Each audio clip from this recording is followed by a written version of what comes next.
Queridos, vamos pegar nossas Bíblias neste momento, vamos abrir no livro de Atos dos Apóstolos, capítulo 26, vamos ler a partir do versículo 16, e também quero ler com os irmãos um outro versículo que está em João Evangelho, capítulo 3. Vamos ler primeiro Atos, e então leremos João capítulo 3, versículo 5, ok? Aqui em Atos diz assim, olha: mas levanta-te e firma-te sobre teus pés, porque por isto te apareci, para te constituir ministro e testemunha, tanto das coisas em que me viste, como daquelas para as quais te aparecerei ainda, livrando-te do povo e dos gentios, para os quais eu te envio, para lhes abrires os olhos e os converteres das trevas para a luz, e da potestade de Satanás para Deus, a fim de que recebam eles remissão de pecados e herança entre os que são santificados pela fé em mim. Amém? Agora, abra rapidamente em João Evangelho, capítulo 3. Capítulo 3, versículo 3. O texto diz assim, é Jesus respondendo para Nicodemos: a isto respondeu Jesus: em verdade te digo, que se alguém não nascer de novo, não pode ver o reino de Deus. Queridos, eu escolhi esses dois textos para nós iniciarmos nossa meditação essa noite, porque ambos os versículos, ambos os textos, eles falam sobre os olhos. Ele fala sobre a necessidade que o homem tem de enxergar, ou ambos os textos partem do pressuposto de que o homem é cego e de que o homem precisa de cura dos olhos para que, sendo curado, ele possa então efetivamente ser salvo. O problema da cegueira é um tema bíblico. A Escritura sempre vai colocar esse tema como sendo o ponto de partida da pregação do Evangelho. Ou seja, quando a Escritura fala sobre cegueira, e nós vamos verificar hoje que nos evangelhos, no ministério de Cristo, Jesus curou vários cegos, mas nós temos uma tendência geralmente de olhar para esses cegos dos evangelhos simplesmente pela cura que cada um deles, enquanto indivíduo, receberam. Olhamos para o cego de nascença, olhamos para o cego Bartimeu, olhamos para aquele outro cego que teve 2 toques nos olhos.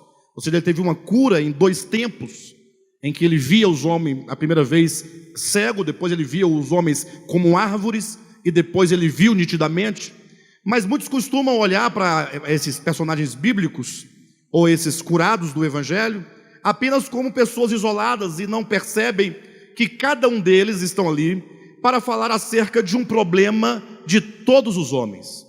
Ou seja, quando o Evangelho é anunciado, nós vimos nos textos de Atos, Jesus fala assim, olha, falando para Saulo de Tarso, Saulo, levanta-te, quando ele estava prostrado no caminho de Damasco, levanta-te porque eu apareci para você, para te constituir testemunha das coisas que você está vendo, do Cristo ressurreto, assim como de outras coisas para as quais eu ainda lhe aparecerei. Eis que eu te envio, disse Jesus, para abrir os olhos dos cegos. Quando você lê a história de Saulo de Tarso, mesmo de Paulo, o apóstolo, você não encontra nenhum momento em que ele tenha realizado pelo menos uma cura de olhos de cegos, no sentido literal. Paulo fez alguns milagres, mas nenhum deles, pelo menos a Bíblia não registra, em que ele tivesse curado um cego. Mas Jesus disse: eu te envio para abrires os olhos dos cegos e para convertê-los da potestade das trevas para a luz. Ou seja, a cegueira, ela se coloca ali como um problema de ordem espiritual. Ou seja, talvez você diga assim: não, pastor, mas eu não sou cego. Mas não é da cegueira física que nós estamos falando. Estamos falando de uma cegueira espiritual. E a cegueira espiritual é a causa de toda a degradação humana. Todo o problema do pecado e suas consequências reside no fato de que os homens, eles são cegos. E porque são cegos, eles são facilmente enganados por toda sorte de erros, toda sorte de sofismas, por toda sorte de mentiras. Até mesmo em nome de Deus se fala muita mentira. E os homens então, se alimentando das coisas mentirosas, dos sofismas malignos, porque é cego, ele vai então se constituindo do mal. E por isso, quando olhamos para a humanidade, vemos como que a humanidade está assolada, a humanidade está destruída. Mesmo no âmbito da fé, quando fala de religião, nós vemos muita cegueira espiritual, sobretudo daqueles que, pensando ver, não veem, né? Há um pequeno trechinho que eu vou ler daqui a pouco com os irmãos. Então é importante que nós entendamos um pouco acerca da causa dos nossos pecados, da causa da condição da humanidade, para que possamos rogar ao Senhor para que Ele nos abra os olhos, ou para que possamos fazer como diz Jesus Cristo em Apocalipse capítulo 3, Ele diz: peço que de mim compres ouro refinado pelo fogo, vestes brancas para te vestires e colírio para ungires os teus olhos, a fim de que vejas. Então é preciso que nós meditemos acerca de tema tão importante. E para tanto, eu quero apresentar aqui brevemente alguns casos nos evangelhos em que Jesus se depara com um homem cego.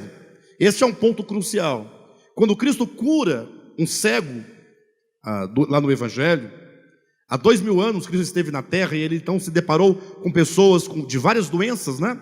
Pessoas diversas, com doenças diversas. Então ele curou alguns homens que eram cegos. E em cada situação, em cada momento de cura de uma cegueira, houve um procedimento diferente. Então eu entendo que para cada cura de cego, havendo um procedimento diferente para cada uma delas, o Senhor quer nos falar algo, quer nos mostrar talvez vários aspectos da cegueira, vários efeitos que ela pode nos trazer, e sobretudo vários processos nos quais nós passamos para podermos experimentar uma verdadeira cura dos olhos espirituais.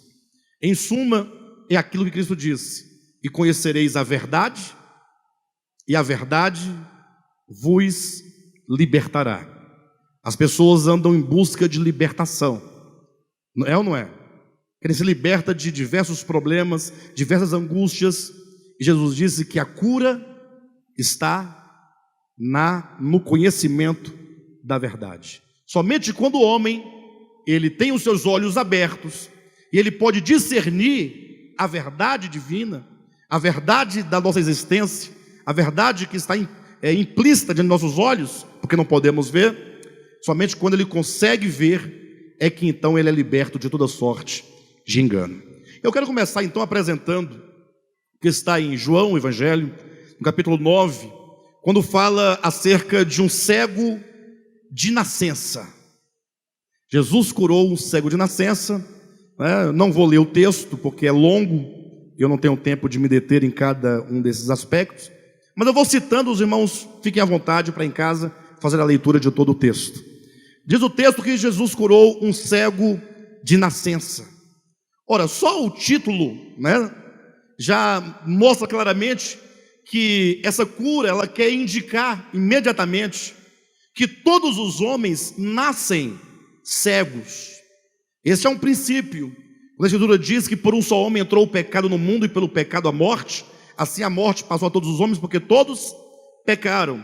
Ou seja, a despeito da explicação que se dê, como pode o homem já nascer no pecado, o fato é que ninguém pode negar que todos que nascem, eles nascem debaixo de uma herança pecaminosa.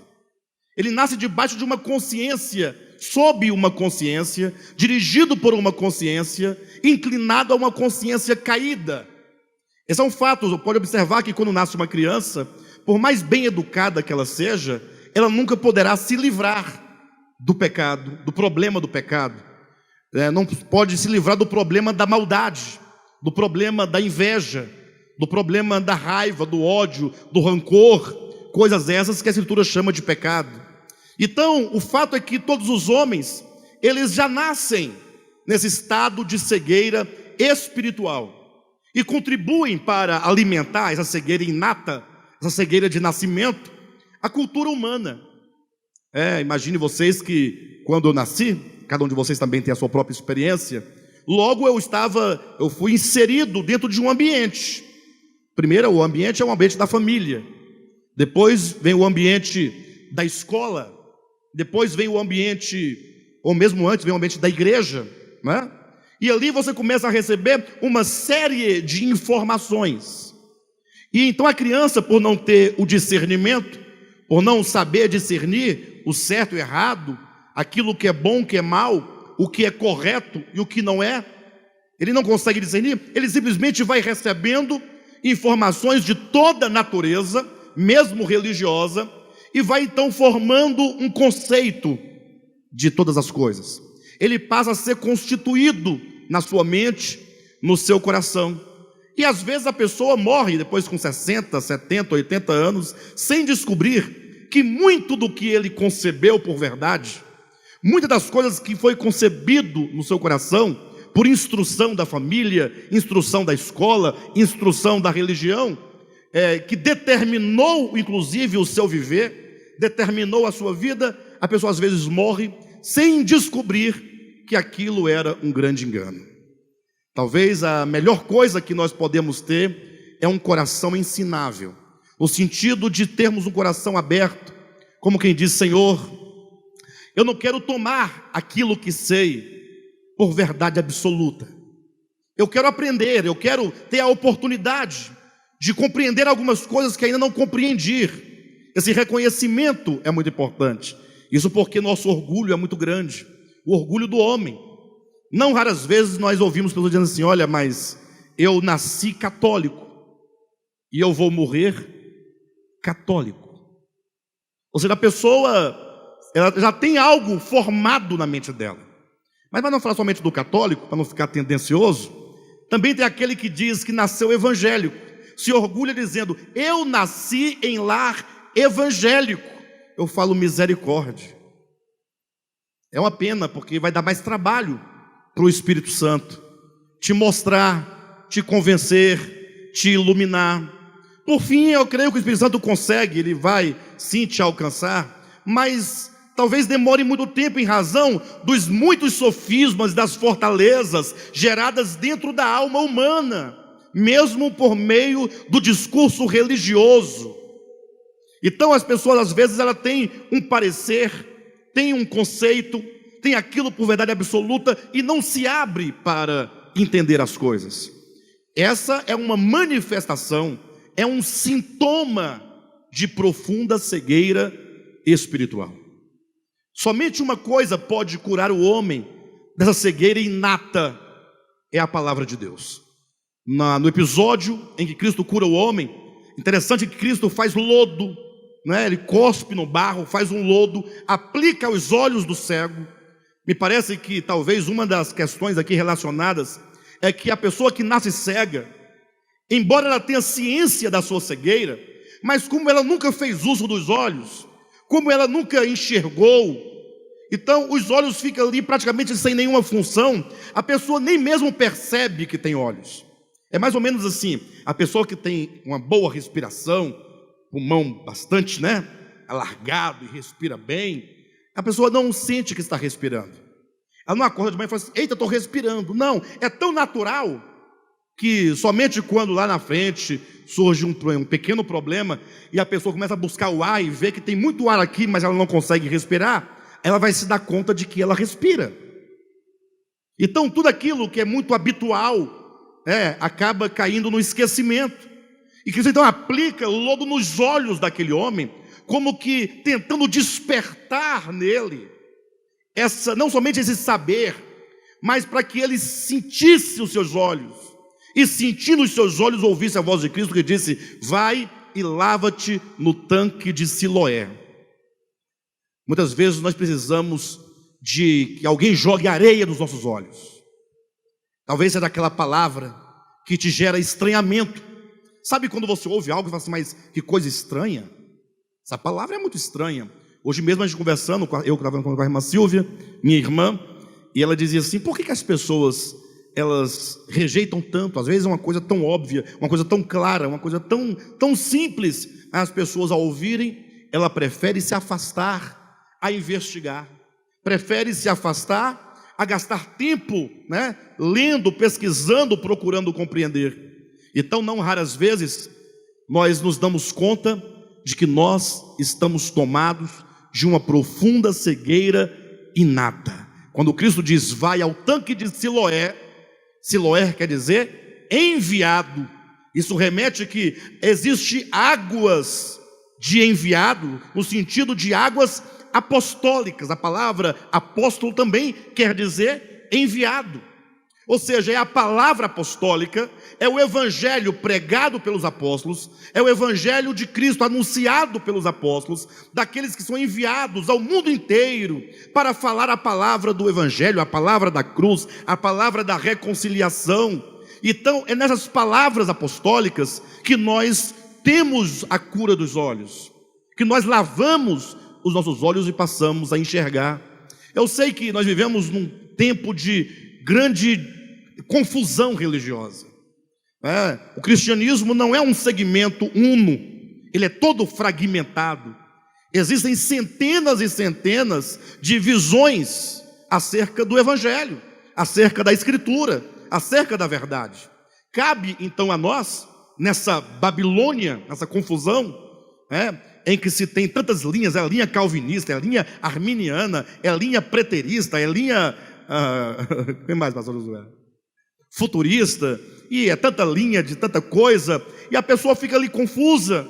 Então é hora de nós pararmos de ouvir tantas linhas e começarmos a ler a escritura com um olhar simples, buscando em Deus a cura dos nossos olhos. Por isso que Paulo, ele afirma em Efésios capítulo 5, dizendo que nós somos santificados por meio do jato da água da palavra. É a palavra, portanto, que nos lava. Quando a palavra é pregada, se pregada de maneira autêntica, se pregada por alguém que fala a palavra no Espírito, se pregada a palavra do Evangelho e não dos muitos evangelhos humanos, mas quando a palavra ela é ministrada, quando ela encontra um solo, um coração, uma terra boa, imagine que aquela palavra é como água que vai sendo jogada nos olhos, e a pessoa então começa a ver algo, ela começa a perceber o que outrora ela não podia ver. É quando a pessoa vai ficando assim, sabe, despertada para buscar a Deus, ela é despertada para conhecer a Deus, ela é despertada para buscar em Cristo a sua salvação, ela é despertada pela palavra para viver a verdade. Ela começa a perceber que a vida que ela levava, que os caminhos pelos quais ela estava sendo conduzida, era caminho de morte. Então a cura desse cego de nascença fala dessa obra de regeneração, dessa obra de salvação inicial.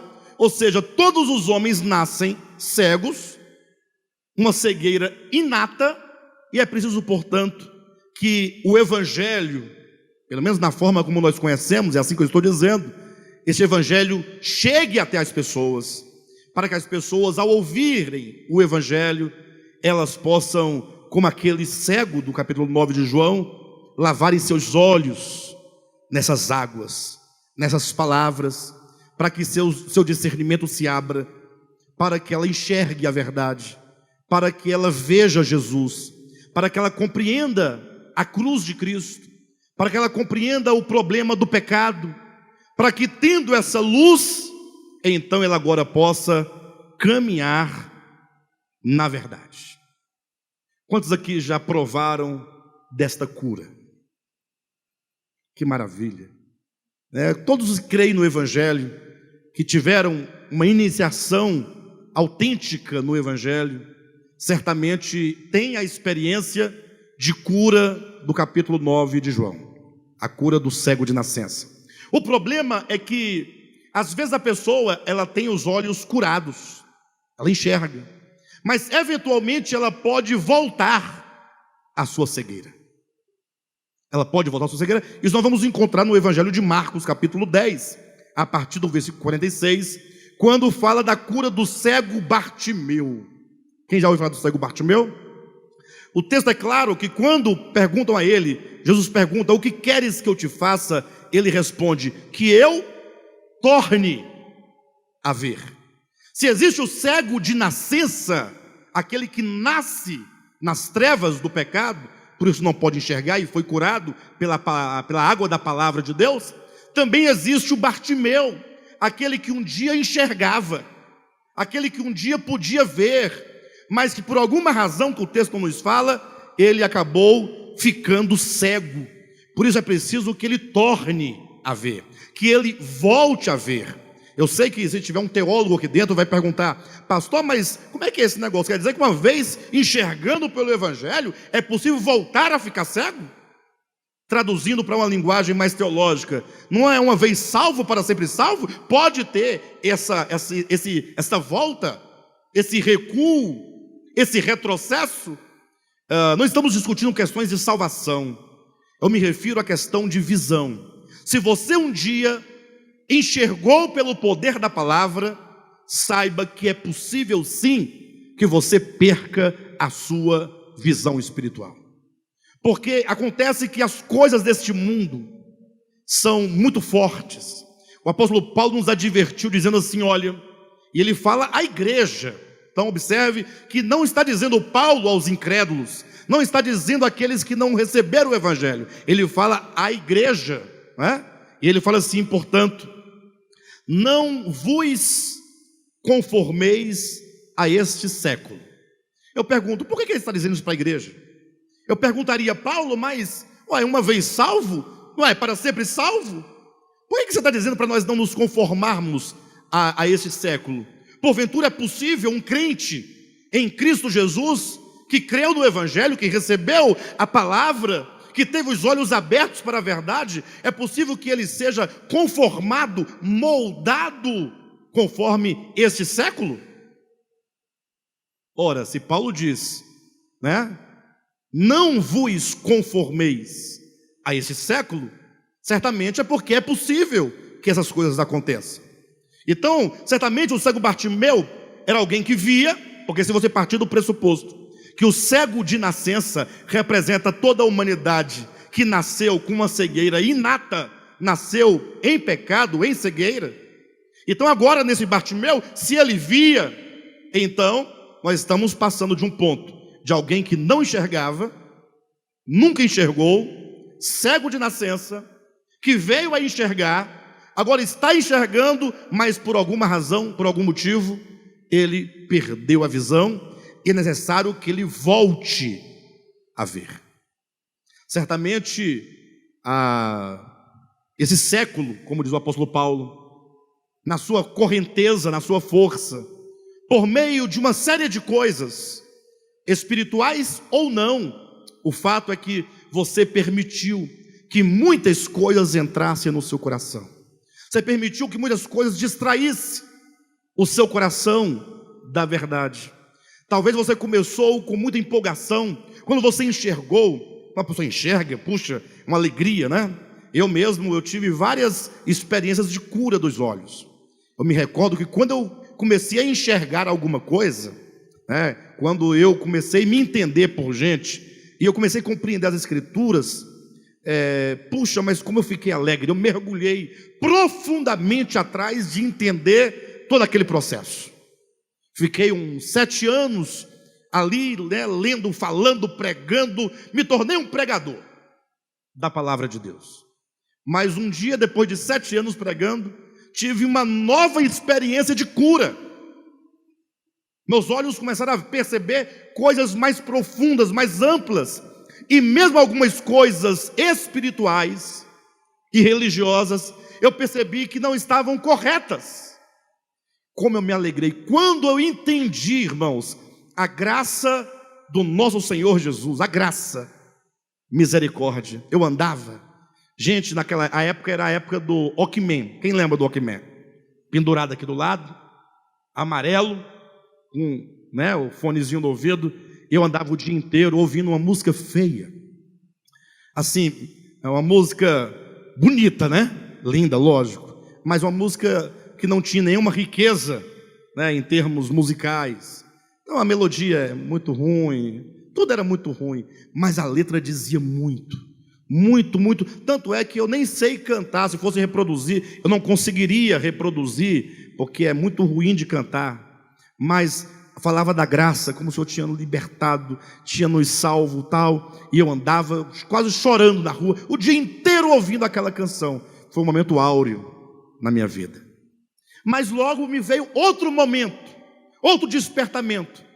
Ou seja, a minha experiência foi marcada por vários despertamentos. E mesmo neste ministério já, nós estamos aqui há 19 anos, vamos para 20 anos de idade esse ministério, nós tivemos aqui momentos em que nossa visão foi se abrindo, foi se alargando. Nós começamos a ver coisas que não podíamos ver até então.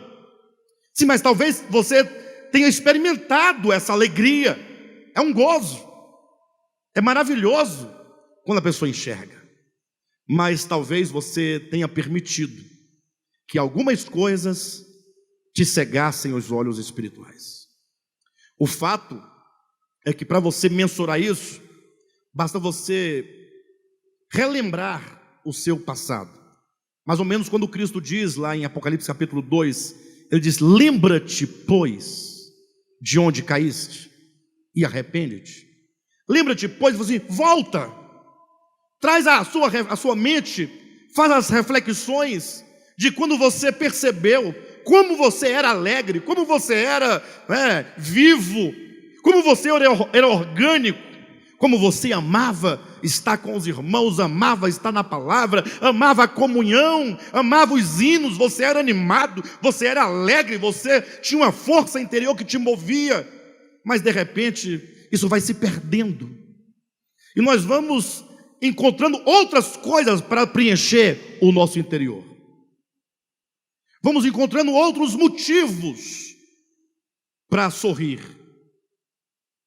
Daqui a pouco você percebe que no trato para com a palavra, para com a verdade, até que você confessa a verdade, mas você talvez não tenha tanto ânimo, talvez não tenha tanta garra, talvez não tenha tanta alegria, talvez você agora até já relativiza as coisas espirituais.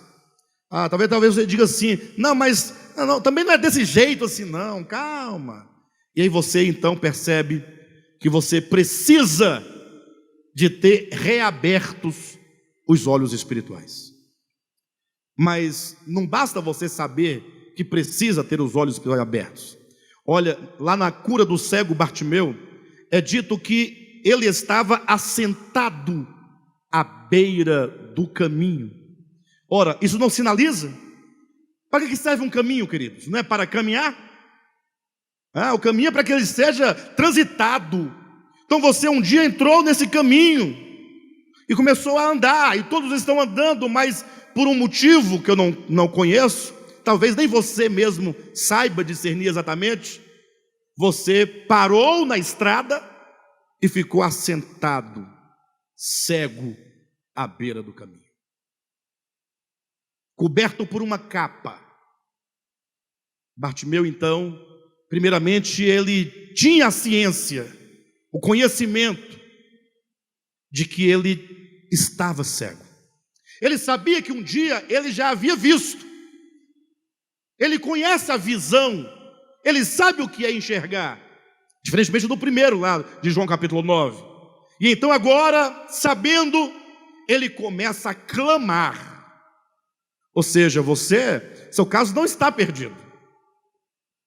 Agora você tem que saber que você já viu, e você tem que saber que é possível que você volte a ver, e você precisa querer enxergar.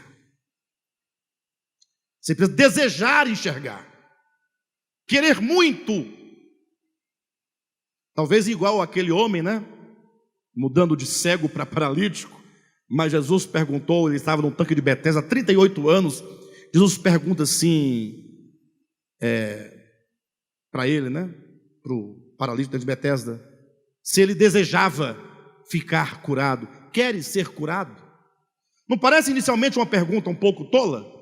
Olha, ele está no tanque de Betesda, ele está ali há 38 anos. Quem é que está no paralítico não quer andar?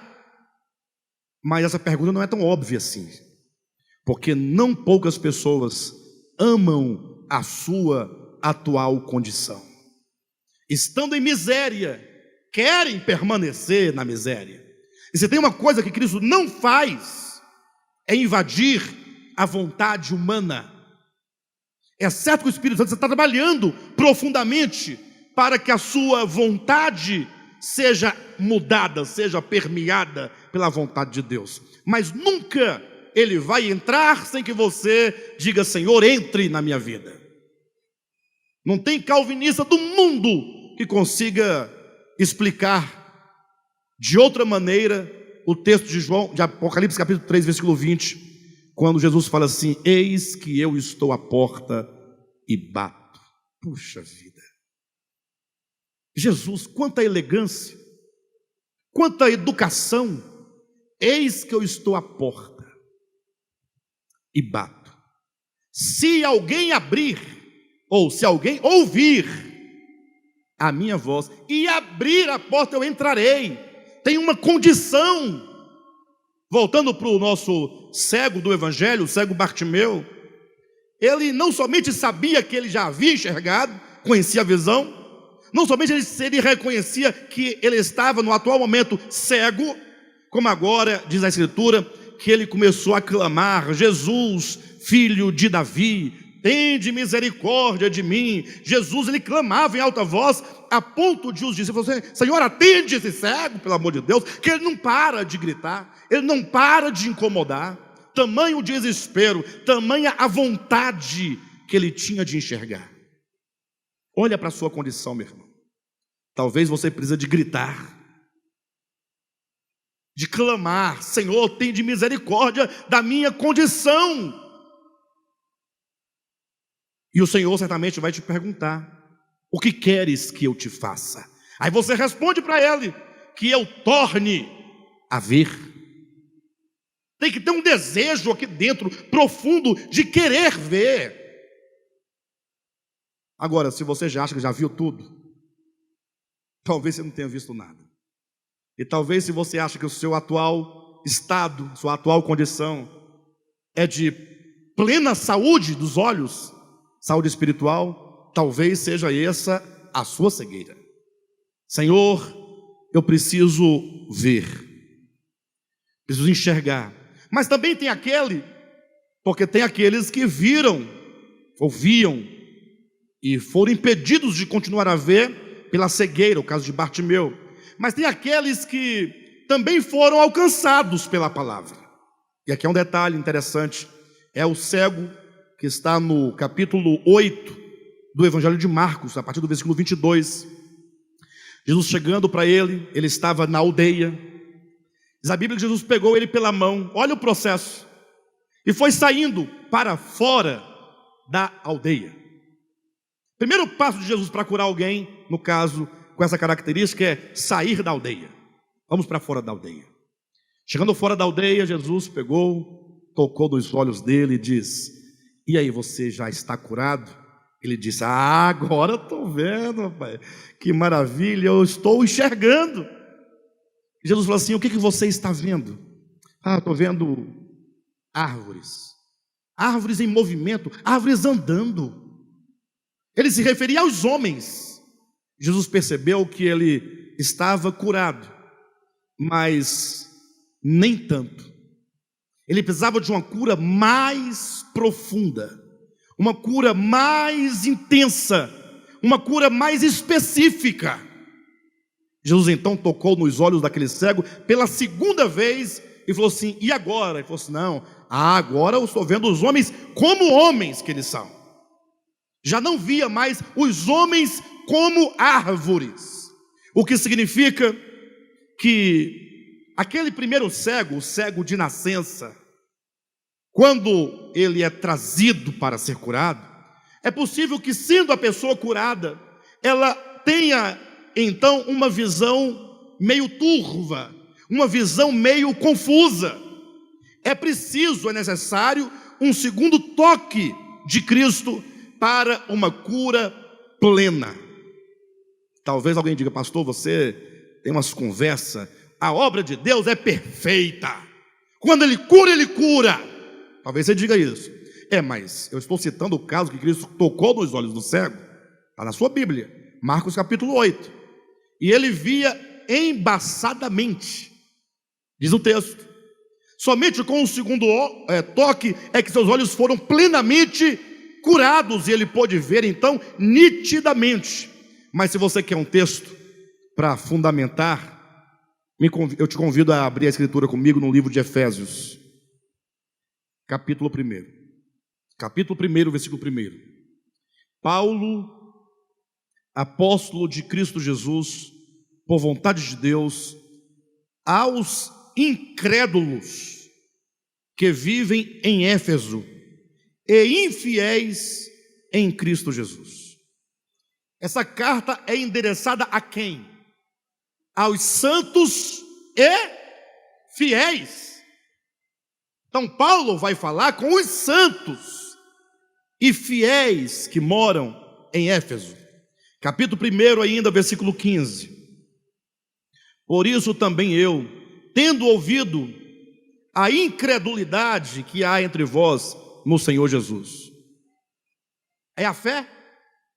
Então ele está falando assim: eu tendo ouvido a fé que há entre vós no Senhor Jesus e o amor para com todos os santos.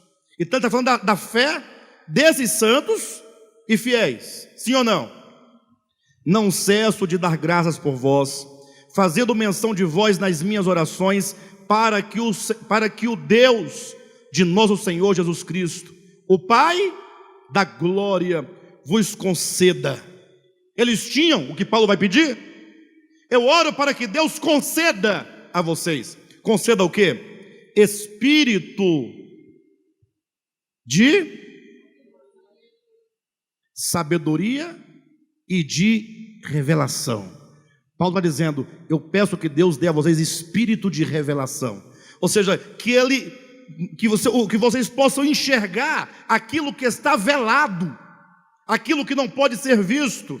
Ele diz assim: para que o Pai da glória vos conceda espírito de sabedoria e de revelação, no pleno conhecimento dele, iluminados os olhos do vosso coração, para saberdes. Então esses irmãos aqui, eles não sabiam o quê? Para saberdes qual é a expressão do seu chamamento. Pastor, mas eles deviam saber. Com certeza deviam saber. Bem, nós temos dois problemas. O problema daqueles que não sabem teologicamente. Se perguntar qual é a esperança do seu chamamento, ele fala assim: morar no céu. Ele quer ir para o céu, para as nuvens. Ele quer morar no meio dos anjos. Imagine só. E isso por causa de outros problemas teológicos e de leituras equivocadas da Bíblia. Porque diz que vai ter uma cidade santa descendo do céu.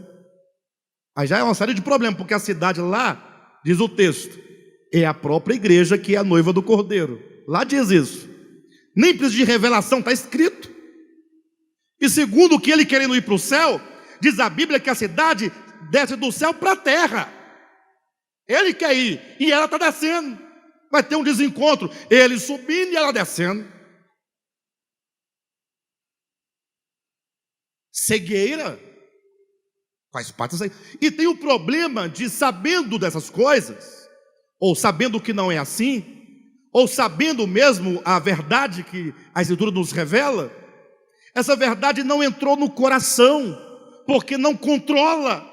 Porque se eu tenho uma esperança do meu chamamento, eu sei que eu fui chamado, e eu tenho uma esperança até que esse chamado se concretize na minha vida. Então eu sou movido por um alvo, por um objetivo.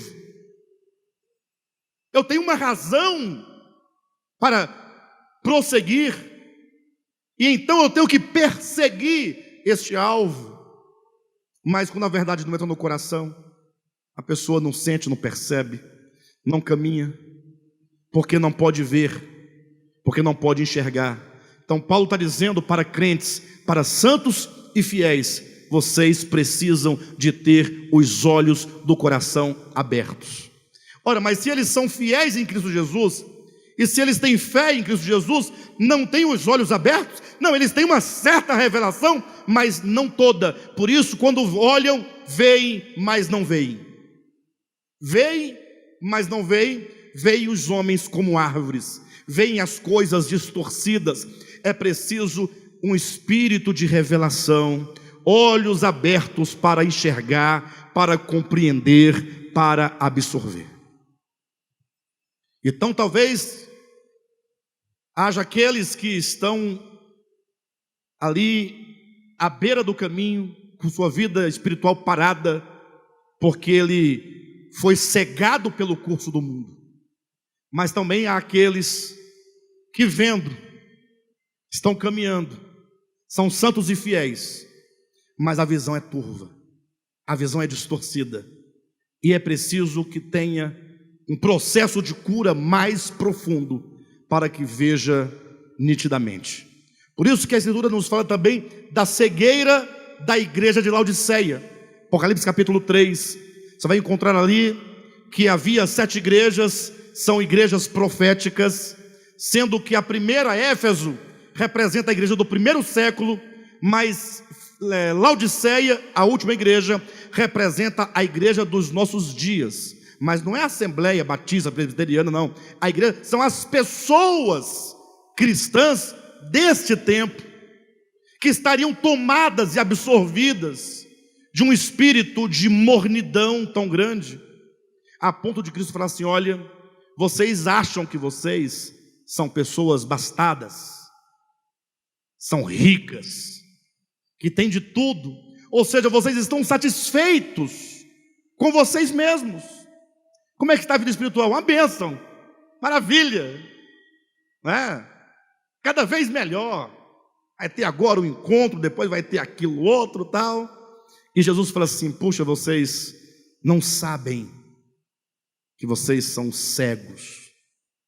É Jesus falando da sua igreja. É uma condição espiritual, irmãos. Irmãos, não ignorem a cegueira. Cegueira é uma coisa sutil, mas tão sutil, porque ela vem cegando tão lentamente, que você não percebe que está perdendo a visão, até o ponto de você não enxergar mais nada e não perceber que perdeu a visão. Eu trouxe um trechinho de um sermão de Padre Antônio Vieira. Aí o cego fala assim: ó, tá vendo aí, ó? Padre Antônio Vieira, vai lavar os olhos no tanque de Siloé, meu irmão. Mas é um trechinho em que ele fala sobre a cegueira. Eu falei assim: não, eu tenho que ler, né? O melhor seria se eu decorasse, para poder, mas como eu não consigo decorar muitas coisas, eu vou ler para vocês o trechinho. Preste atenção no que diz Antônio Vieira, pregador e escritor do século 17. Ele fala assim: a cegueira que cega cegando. Entenderam a frase? É porque, como é barroco, ele trabalha muito, né? A cegueira que cega cerrando, fechando, cerrar. A cegueira que cega, eu falei cegando a primeira vez, não foi? É a cegueira que está para enxergar a letra pequena. Não é, eu olho aqui e não enxergo direito. Está vendo? Mas essa cegueira aqui é da visão da carne, que a terra há de comer. Vamos lá então, o texto. A cegueira que cega cerrando, a cegueira que cega cerrando os olhos, não é a maior cegueira. A que cega deixando os olhos abertos, essa é a mais cega de todas.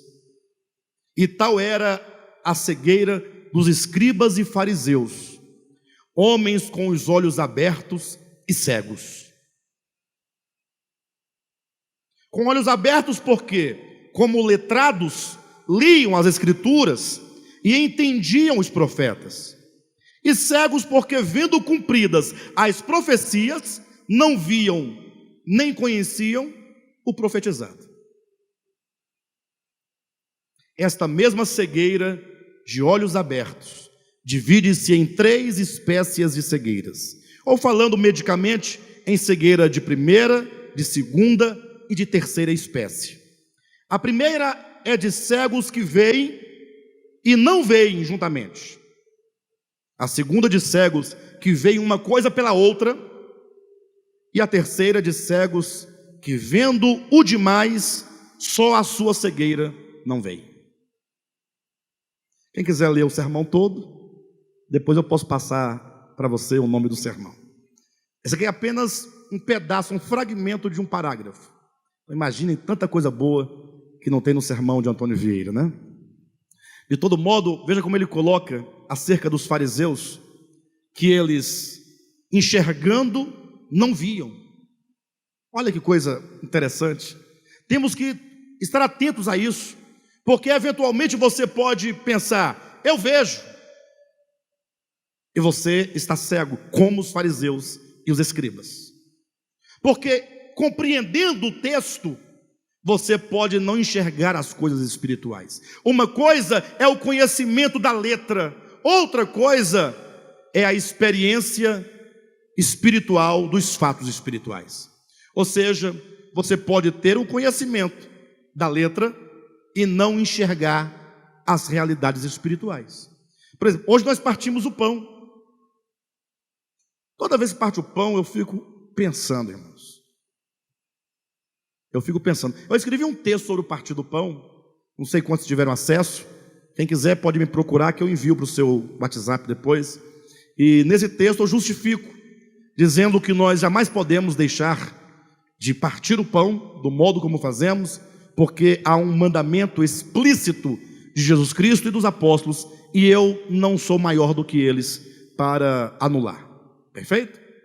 Mas eu me incomodo, não poucas vezes, com o partir do pão, quando eu fico pensando, será que todos aqui têm a compreensão e a realidade espiritual do significado dessas coisas?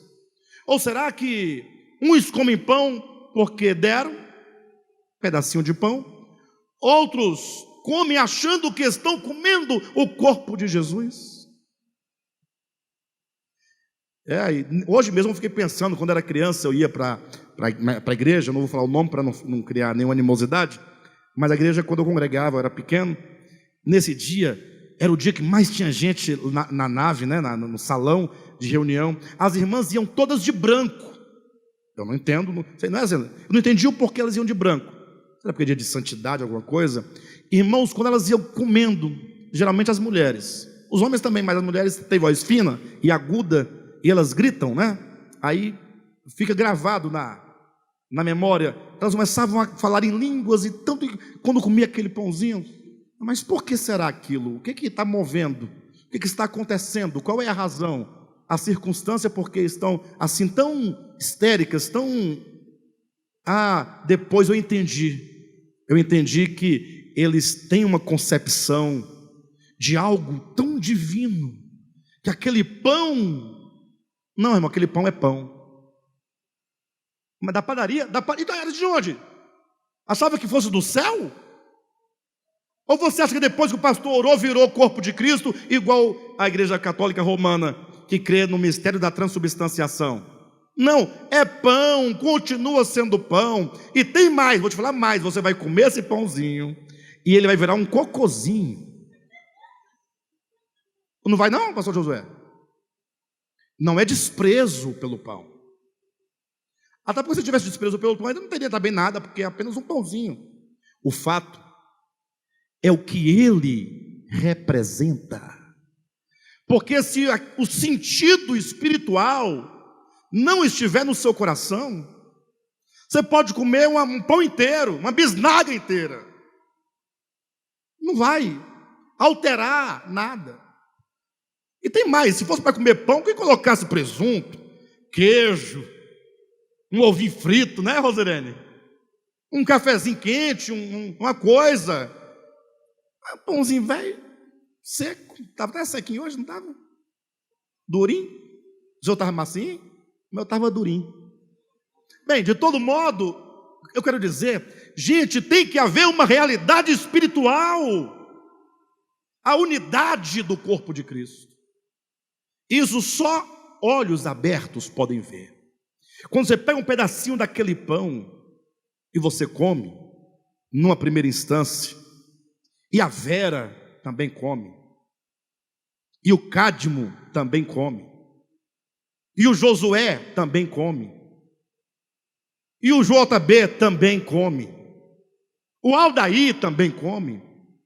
Sabe o que nós estamos dizendo com aquele gesto? Naquele momento que o irmão fala assim: todos podem comer. É assim que fala? Como é que é? Comamos todos. Não é todos, não, é comamos todos. Aí, esse gesto está dizendo: olha, Vera, você comeu do mesmo pão que eu comi. Sabe o que significa? Que sentar a uma mesa e comer do mesmo pão é unidade. Nós somos um só. Não tem barreira, não tem separação, não tem inimizade, não tem desavença, não tem desamor. Nós somos um em Cristo. Você é parte da minha família, eu sou parte da sua família. Vamos caminhar juntos, ajudar um ao outro. É isso que quer dizer. É comer do mesmo pão. Aí Paulo vai dizer: porque todos vós, sendo muitos, sois unicamente um só pão. Puxa vida, imagine só, você era um grão de trigo, eu também era um grão de trigo, cada um grão, mas esse grão não pode continuar a ser grão, ele tem que ser moído, porque quando moe os grãos, eles são quebrados. Então, o princípio aí da unidade: ser quebrado. Se não for quebrado, você vai ficar na sua resistência, e depois já vai virar um pó bem fininho. E quando todos aqueles grãos forem moídos, não tem mais o grão A e o grão B. Quem consegue encontrar um grão dentro de uma farinha? A não ser que alguém jogou ele. Então esse grão não passou pelo processo que todos aqueles grãos passaram. Mas não é possível você pegar na farinha e sair recolhendo os pedacinhos e remontando um grão. Não é possível. Paulo diz: nós, embora muitos, somos unicamente um só pão. Grande mistério do Evangelho, a palavra da reconciliação. Nós temos que ser reconciliados, mas tem que ter olhos espirituais para contemplar. Isso para falar de um simples partir do pão. Temos que falar do batismo em água, temos que falar do casamento, temos que falar do anticristo, temos que falar do Cristo, temos que falar do arrebatamento, da segunda vinda de Cristo, do reino milenar. Que cegueira é essa? Os crentes tudinho. Jesus vai voltar. Cegueira, pastor? Calma, estou contando o caso. Calma. E o que tem? Não, ele falou que pode vir em qualquer momento. Sim, mas e aí? Aí ele vai me arrebatar, vai me tirar da terra, e eu vou subindo. Você vai para onde, minha irmã? Para onde você vai? Pastor, para o céu. Jesus vai me levar para o céu. Ele falou: minha filha, você é o sal do mundo, é a sal da terra, é a luz do mundo. É aqui que você tem que brilhar, é aqui que você tem que salgar, e é aqui que você vai reinar. Pastor, mas e o céu? Esse é um problema teológico. Todo mundo quer ir para o céu, fugindo da terra, fugindo das dívidas, dos cobradores das dívidas. Problema do vizinho, correndo do vizinho, da esposa, do irmão, do cunhado. Casa Bahia. Queridos, pastor, mas Jesus vai voltar? Lógico que vai. Se tem alguma promessa mais verdadeira, é a segunda vinda de Cristo, porque Ele foi quem disse. Ele vai voltar. Tenha no seu coração. Agora você tem que entender como essas coisas ocorrerão. Não pense você que você vai para o céu ficar lá bonitinho, que não vai ser assim não. né? Você pode até ir lá, dar uma voltinha, sei lá como é que vai ser, mas o fato é que se você não viver aqui na terra o céu, se você não reinar em vida agora, não vai ser lá que você vai reinar. Se você não for arrebatado agora, ter a sua vida arrebatada, elevada nas alturas, não vai ser naquele dia que você vai subir para algum astro, para algum planeta, para algum lugar. Entende o que eu estou dizendo? Cuidado, porque a cegueira às vezes impede de a pessoa compreender o que eu estou dizendo. Talvez interpretar, a pessoa está negando. Não estou negando nada. Jesus vai voltar, só que você tem que enxergar isso, tem que perceber isso, para começar a viver essas coisas agora, porque nada vai acontecer no futuro escatológico que você não experimente hoje. Bem, por todos os efeitos, nós temos que tomar muito cuidado com a cegueira, porque ela é muito sutil. O fato é que, de acordo com a Escritura, e aqui é um ponto que eu estou finalizando essa mensagem, eu vou ler com os irmãos 1 João capítulo 3, versículo 1. Há uma revelação muito forte. Eu vou tentar ler e vou tentar fazer os irmãos enxergarem. Talvez eu não consiga, minha linguagem é muito tosca, meu pensamento, às vezes eu não consigo falar de maneira muito clara, mas vamos tentar. Capítulo 3, 1 João capítulo 3. A minha crítica era de que o pessoal, eles querem ir para o céu, simplesmente isso. E o pior é que sai dizendo para aí que eles vão subir e o outro vai ficar. Já imaginaram? Aí é bom, né? Aí eu costumo dizer, se essa turma que está dizendo que vai subir, se eles subirem mesmo, do jeito que estão aqui, o céu vai virar um inferno. E aí a terra vai virar o céu, porque... Não, mas também não é assim, né, Jailson? Tem outra turma aqui embaixo também que é muito sem futuro, né? Mas olha na sua Bíblia aí, ó. Vede que grande amor nos tem concedido o Pai. Diga, Pai.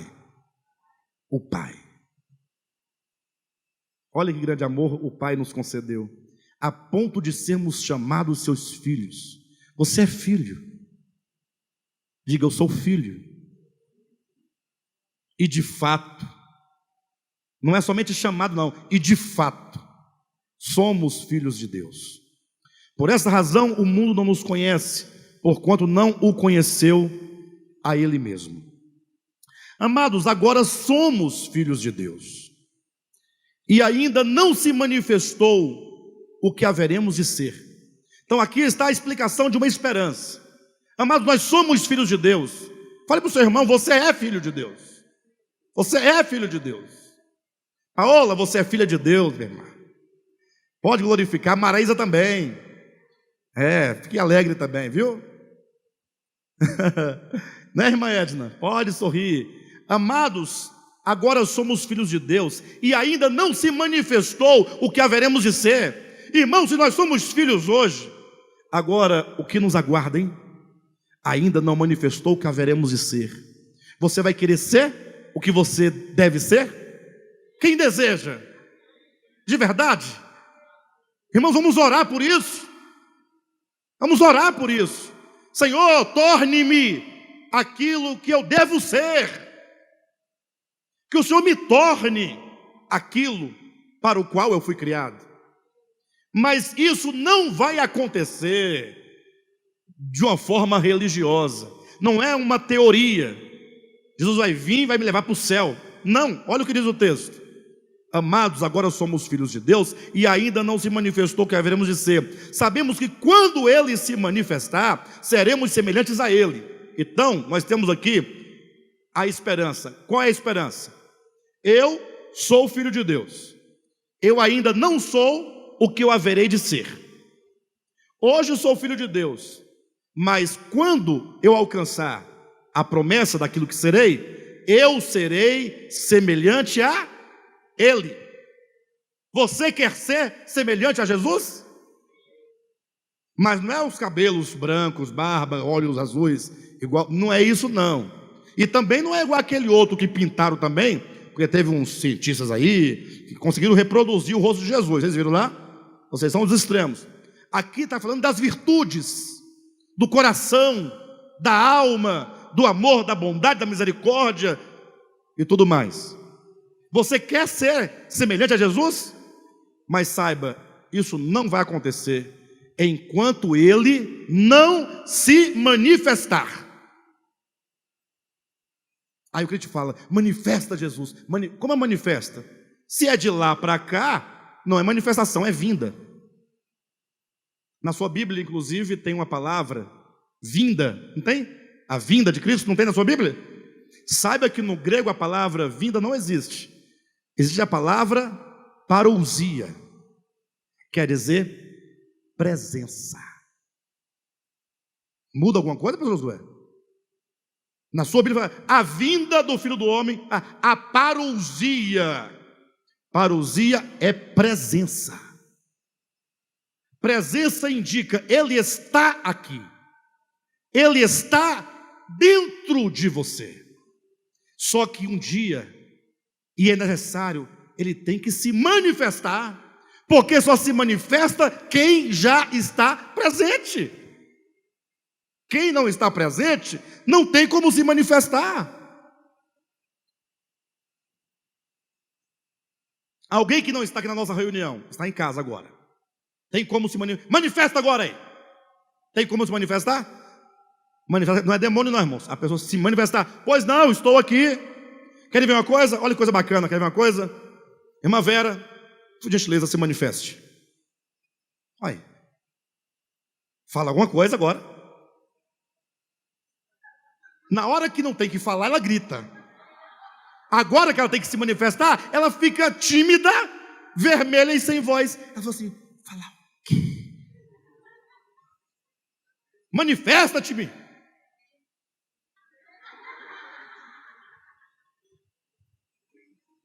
Manifestou? Ela se manifestou? Agora veja bem, pode sentar. A Jane, minha esposa, não está aqui presente. Ela está com a mãezinha e o paizinho dela que estão aí. Querem ver uma coisa? Jane, se manifesta aí. Tem como? Tem como? E se eu ligar para ela agora, ela vai se manifestar aqui?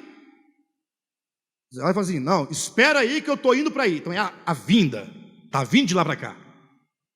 Mas quem está presente pode se manifestar. O problema é que Ele está aí, Ele habita em você, no seu espírito, no seu coração. Ele é a sua essência mais íntima, mas Ele precisa se manifestar. E quando então esse Cristo interior se manifestar, ele não vai falar assim, ei, eu estou aqui. Não, se manifestar em fruto do Espírito. A manifestação é em você, já não sou eu quem vive, Cristo é quem vive em mim. Portanto, quando eu estou vivendo, é Ele quem está vivendo, porque quando eu falo, quando eu ando, quando eu toco, todas as coisas que eu faço, é Ele se expressando, Ele está se manifestando. Por isso que é dito, quando Ele se manifestar, eu serei o quê? Semelhante a Ele, porque é Ele em mim e eu nele. É Ele vivendo em mim, está se manifestando. E o povo olha e vê o Cristo ou vê eu? Quando o povo olha, eu vou perder essa minha feição? Então Cristo vai se manifestar em mim. E quando o povo me vir, vai ver eu ou Cristo? Vai ver eu, minha feição. Sim ou não? E vai dizer assim, puxa, como você é semelhante a Cristo. Puxa, você fala como Cristo, você anda como Cristo, você abraça como Cristo, perdoa como Cristo, acolhe como Cristo. Mas, para que isso aconteça, olha o texto. Amados, agora somos filhos de Deus, e ainda não se manifestou o que haveremos de ser. Sabemos que quando Ele se manifestar, olha aí, em mim, a parousia em manifestação, seremos semelhantes a Ele. Por quê que eu serei semelhante a ele? E por que ele há de se manifestar? Porque haveremos de vê-lo como ele. Você já sabe quando isso vai acontecer? Sabe quando é que ele se manifestará em você? E você será semelhante a ele? Quando você o vir como ele é. Questão de visão espiritual. Olhos abertos para enxergar. Porque muito do Cristo que nós conhecemos hoje é uma mera projeção religiosa, cultural e mesmo subjetiva de cada um de nós. Temos que dizer: Senhor, eu quero te ver como tu és. É ter a revelação interior do Cristo de Deus. Ou seja, ninguém chegará ao nível, ao ponto de ser aquilo que deve ser, Cristo em manifestação, e ele semelhante a Cristo, sem que primeiramente esta pessoa o veja como ele é. Agora, olha a distorção, olhem para mim. O teólogo lê assim: estamos aqui, cheio de quê? Cheio disso aí, ó. Não adianta fingir outra coisa. Para de bobagem. Tem muita tranqueira aí dentro do coração. Tem teia de aranha, garrancho, arame farpado, escorpião. É só alguém pisar no calo. Compra um carro do irmão e não paga não para ver. Aí você vai ver os bichos saindo. Belisca o filho do irmão. Belisca. Belisca o filho do irmão. Você vai ver o que vai acontecer com você. Aí, essa é a situação. Ele fala assim: pessoal, Jesus vai voltar à igreja. Glória a Deus! E nós seremos arrebatados para o céu. Aí pronto, aí a igreja vai para o mistério mesmo, né? Aí é mistério. Entra no mistério mesmo de fogo. Mas como é que vai ser isso, pastor? Ele vai: não, está aqui na Bíblia, ó. Quando ele se manifestar, ou seja, quando ele aparecer lá no céu, na nuvem, que a nuvem vai abrir, ei, aqui ó, opa, que você olhar e ver com os olhos materiais, aí você se transforma no que ele é. Vocês veem sentido nisso? Sejam honestos. Se você vê sentido, fala: pastor, mas é porque as coisas de Deus são mistério. Ou é cegueira? Está aí todo esculhambado. Aí Jesus: ei! Aí ele olha. Quando ele olha, ele acha que agora ele é como Jesus é. Isso não tem nada a ver com o evangelho. O evangelho é para ser vivido aqui. Bem, há um outro texto, Mateus capítulo 5, versículo 8. 5, versículo 8 diz assim: bem-aventurados os limpos de coração, porque verão a Deus. Olhos que veem a Deus são olhos de um coração purificado, coração puro. Tudo, portanto, que nós precisamos é de entender três coisas. Nascemos cegos. Temos um problema inato de cegueira. Pastor, eu já fui curado. Já me encontrei com Cristo. Então nós temos dois problemas a pensar. Talvez você tenha ficado cego novamente. Esteja sentado à beira do caminho e você precisa voltar a ver. Ou talvez você enxergue, mas talvez você esteja vendo os homens como árvores. Precisam de um segundo toque nos olhos. Tá bom, amados? Vamos orar a Deus para Deus nos curar. Leve isso a sério. Leve sua fé a sério. Leve esse ministério a sério. Congregue. Não no sentido de que tem que ir, porque é isso. Não, não tem nada. Ninguém tem que fazer nada. Você precisa de um processo libertador e de cura por meio da palavra. Façamos desse ministério essa busca e esse fim.